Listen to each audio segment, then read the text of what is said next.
ఇల్లంతా ఉన్న ఫోన్లు మాట్లాడినా ఏమంటారు, అది చాలండి. That's the greatest support.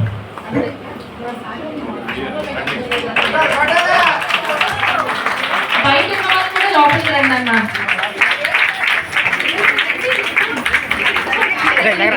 జాయ్సీ, Samuel ఇక్కడ నించోండి.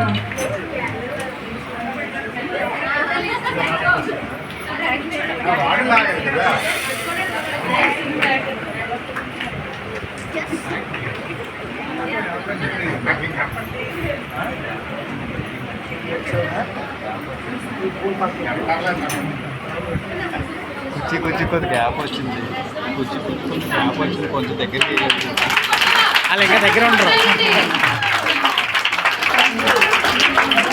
సుమతండి, ఇంద్రండి రండి.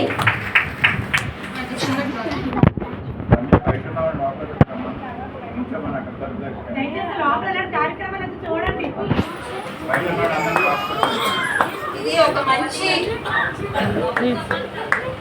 మంచి వాచ్ మరి మా కుటుంబం నుంచి ప్రెజెంటేషన్ అండి డేవిడ్ బ్రదర్కి వచ్చిన గ్రాటిట్యూడ్ గా మరి లండన్ నుంచి రావడం జరిగింది. ఆంటీని, ఇద్దరు ఆంటీని ఆయన సమర్పిస్తారు.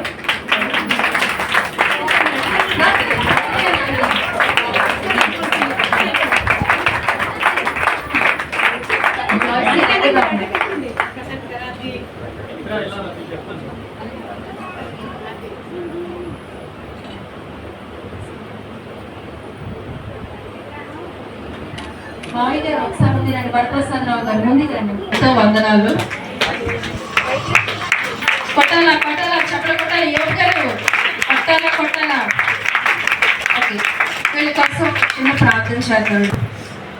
చిన్న ప్రార్థన కళ్ళు మూసుకోండి. పరిశుద్ధుడు మహాప్రభువు ఏంటంటే ఏసయానికి శ్రీల ప్రభా ఆయన ఎంతగానో వాడబడుతున్నానికి వందనాలు ప్రభా. ఆ కుటుంబాన్ని బహుగా ఆశీర్వదించండి ప్రభా. సంఘానికి ఒక మూలస్తంభంగా ఉంటుంది. ప్రతి విషయంలో కూడా మాకు కూడా సజెషన్స్ ఇస్తున్నారు. ప్రతి పనిని కూడా రెస్పాన్సిబిలిటీగా చేస్తున్నందుకు ప్రభా ఆయనకి వందనాలు. నడిపింపు మీరు ఆయనకి ఇచ్చారు, నీకు స్తోత్రాలు ప్రభా. బిడ్డలు ఆశ్రయించి చదువులో మీరు తల్లిదండ్రులు బట్టి జ్ఞాపకం చేసుకున్నాం. అలాగే ప్రభా వాళ్ళ ట్రాన్స్ఫర్ విషయంలో కూడా ట్రాన్స్ఫర్ అవ్వకుండా చేస్తున్నాం, ట్రాన్స్ఫర్ ఆగిపోవును గాక ప్రభా.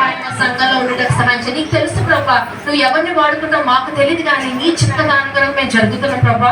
నీ చిత్తానుసారంగా నడిపించమని, నీ కుటుంబాన్ని బహుగా ఆశీర్వదించమని సమస్త మహిమ ఘనత ప్రభావం చెల్లించుకుంటూ వేస్తున్నామని వేడుకొంచున్నాం తండ్రి. దయచేసి నా మాట్లాడండి. యాక్చువల్గా నేను ఇది ఎక్స్పెక్ట్ చేయలేదు. నేను ఈ స్థాయి గౌరవం పొందుకోవడానికి అర్హుని కాదు.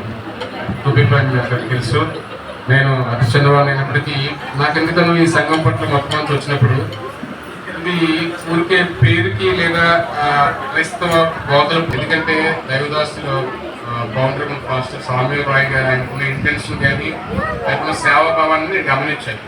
అయితే అన్ఫార్చునేట్లీ ఈ గారిని మనం కోల్పోయిన తర్వాత ఒక రకమైన బ్లైండ్ సిచ్యువేషన్లో అయిపోయినప్పుడు గొప్ప అద్భుత రీతిగా మనలో ఉన్నటువంటి జనరల్ సెక్రటరీ ఏలే గారిని మనందరం సిస్టర్ బ్రదర్ అంతా ఆయన సంఘంలో చెప్పి ఆయన ఆర్డినేషన్ తీసుకుని వచ్చి మనల్ని నడిపించినప్పుడు నేను చాలా సంతోషపడ్డాను. అయితే ఈ అన్ని విషయాల్లో ఈ కన్స్ట్రక్షన్ విషయంలో నన్ను ఇన్వాల్వ్ చేసినప్పుడు మీకు తెలీదు, నేను ఎవరికి భయపడను. నేను ఆఫీస్లో కానీ ఇంట్లో కానీ మ్యాక్సిమం నేను 100% వర్క్ చేయడానికి ఇష్టపడను. నాకు వీలైనంత వరకు చేస్తాను తప్ప. ఈ చర్చ్ కన్స్ట్రక్షన్కి వచ్చేటప్పటికి ప్రతిదీ భయమే, నాకు ప్రతిదీ భయమే. ఈ ఎడ్జ్ కానీ, ఈ మెట్టు కానీ, ఈ కాలం కానీ, ఎందుకంటే ఖచ్చితంగా 10 మంది వచ్చి చూసేది డిఫరెంట్ ఒపీనియన్స్ ఉంటాయి. సో వీటిని మన ఓన్ నిర్ణయంతో తీసుకోకూడదని చెప్పి ఈ వాట్సాప్ గ్రూప్లో చిన్న విషయానికి మీకు తెలీదు హండ్రెడ్స్ ఆఫ్ మెసేజెస్ ఉంటాయి. ఈ విషయంలో గొప్పతనం ఏంటంటే సునీల్ గారు ప్రతి దానికి కూడా నాకు వచ్చిన ప్రతి డౌట్కి ఈచ్ అండ్ కార్నర్ కానీ ఒక ఊస లేదా ఒక యాంగిలర్ ఎంత సైజు పెట్టాలి అది కూడా నాకు డౌట్ వస్తే, బికాజ్ నేను ఓన్గా నిర్ణయం తీసుకోను. ఆ బ్రదర్ని అడిగినప్పుడు ఆయన నైట్ అవని డే అవని ఎగ్జాక్ట్గా నాకు వచ్చిన డౌట్ని వాట్సాప్లో అసలు ఎంత క్లారిటీగా ఆయన కన్ఫర్మ్ చేసి మనకి మళ్ళీ అది వర్క్ అయిపోయే వరకు ఫాలోఅప్ చేస్తారంటే అందుని బట్టి నేను ఆ ఇద్దరు ఫ్యామిలీస్ని బట్టి, అంటే ఇద్దరు భార్య భర్తలు బట్టి నేను సంతోషిస్తాను. ఎందుకంటే వారు దూర ప్రాంతం వెళ్ళినప్పుడు కూడా అత్యంత భారంగా మనకంటే ఏదైనా అవసరమైతే పక్కింటోడికో చిన్నానికో తమ్ముడికో చెప్పి పని చేయించుకోగలం. నేను బిజీ అనుకోండి మా బ్రదర్కో వాళ్ళను నాన్నకో లేక బావమతికో బడ్జెట్ చేయించు, కానీ వాళ్ళకి యూకేలో మేబీ ఫ్రెండ్స్ ఉంటే ఉండొచ్చు, కానీ వాళ్ళకి మళ్ళీ అంత కోఆర్డినేట్గా ఉండడానికి ఛాన్స్ ఉండదు. అయినప్పటికీ వాళ్ళ పర్సనల్ ఇద్దరు ఉద్యోగాలు చేస్తున్నారు, పిల్లలు చదివించుకుంటున్నారు, వర్షిప్ అటెండ్ అవుతున్నారు. ఇక్కడ ఇండియాలో ఏం జరుగుతుంది మీకు గమనించండి, టైమింగ్ డిఫరెన్స్ బాగా. మనం మెలుగుగా ఉన్నప్పుడు వాళ్ళు పడుకుంటారు, వాళ్ళు మెలుగుగా ఉన్నప్పుడు మనం పడుకుంటాం. ఒక్కసారి బ్రదర్ మెసేజ్ చూసి రిప్లై ఇస్తే నేను పడుకుని పోయేవాడిని, నేను మార్నింగ్ లేసి వాళ్ళకి ఏం చెప్తాడు వాళ్ళు పడుకుని పోయేవారు. కొన్ని గ్యాప్స్ వచ్చినప్పుడు మనం ఎలాగో ఒప్పుపడతాం, కానీ వాళ్ళు ఉద్యోగాలు చేస్తూ మనకి రిప్లై ఇవ్వడంలో చాలా గొప్ప విషయం అండి. వాళ్ళకున్న ప్రేమను బట్టి నేను రియల్గా చెప్తున్నాను, నేను ఇది ఎక్స్పెక్ట్ చేయలేదు. నేను ఎంతమాత్రం అర్హుని కాదు, ఈ సంఘంలో చాలా మంది ఉన్నారు, వారందరి సలహా మేరకు ఏలే గారు, నిజాం గారు, వీళ్ళందరి ఒపీనియన్స్తో నాకు తోచిన చిన్న పని నేను చేయగలుగుతున్నాను. కేవలం ఇందులో నా స్వార్థం ఏంటంటే నేను నా కుటుంబం ఆశీర్వదించబడాలని మాత్రమే. పరిముఖ్యంగా ఈ సన్నిధిలో నాతో ఉన్నవారంతా కూడా నా సహోదరులతో సమానం. ఎవరు తక్కువ కాదు, ఎక్కువ కాదు.